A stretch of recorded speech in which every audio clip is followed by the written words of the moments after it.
کثرت و قوت اور عظمت کے لحاظ سے قرآن کریم میں مدح و ثنا فرمائی ہے، اور ارشاد فرمایا۔ اب اللہ تعالیٰ قرآن میں میرے نبی کی مدح فرما رہے ہیں، وہ کیا ہے؟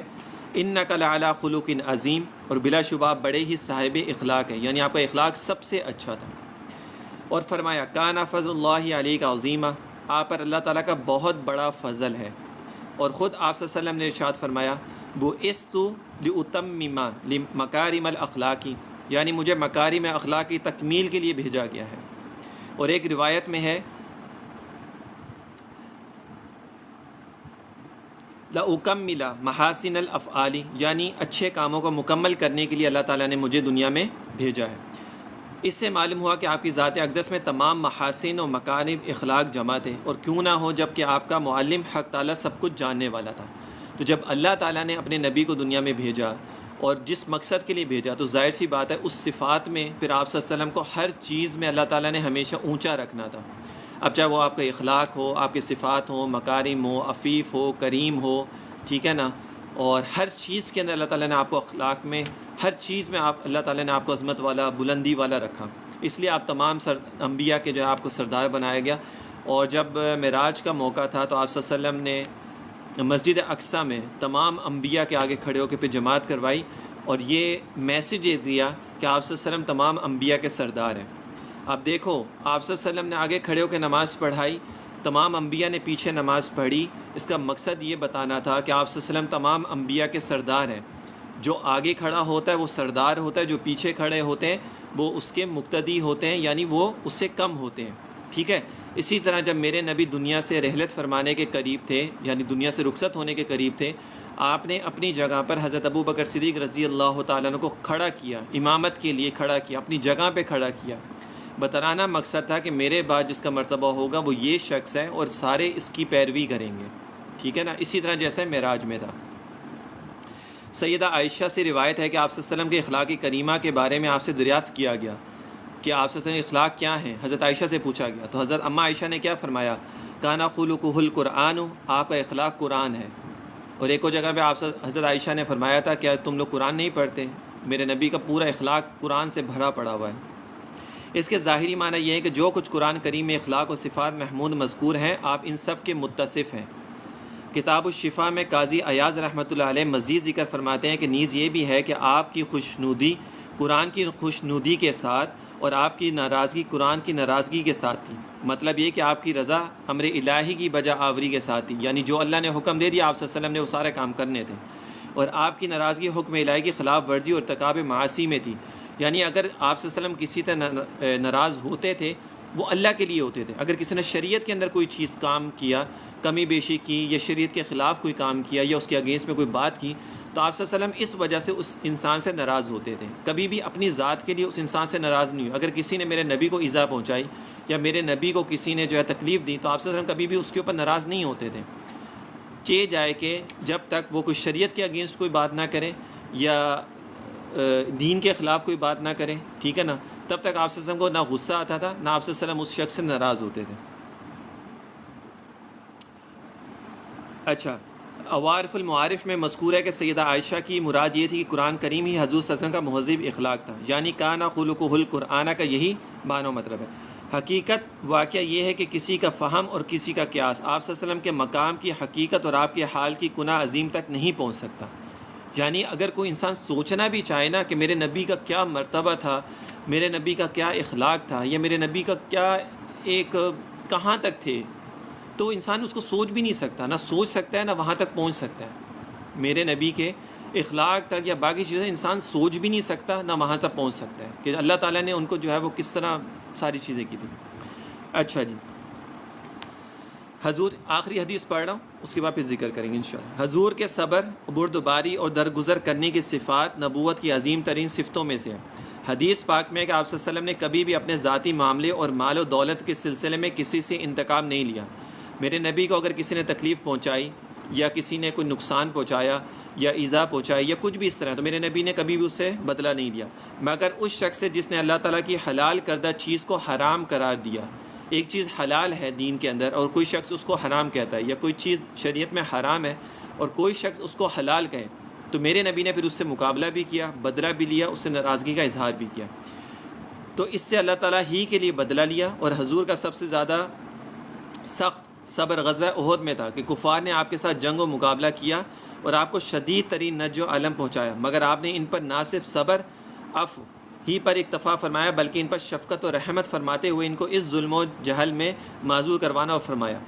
یعنی غزوہ احد میں وہ واحد ایک جنگ تھی جس میں آپ صلی اللہ علیہ وسلم کو شدید تکلیف بھی ہوئی، ٹھیک ہے، جس میں آپ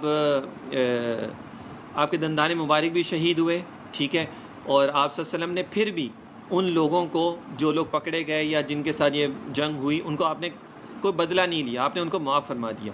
اس کی وجہ یہ تھی کہ وہ سارے معاملات اپنی ذات کے لیے تھے، اس لیے ہاں اگر وہاں پر شریعت کا کوئی معاملہ ہوتا یا شریعت کا کوئی مسئلہ ہوتا تو آپ سے کبھی بھی ان کے ساتھ کوئی بھی رعایت نہیں کرتے۔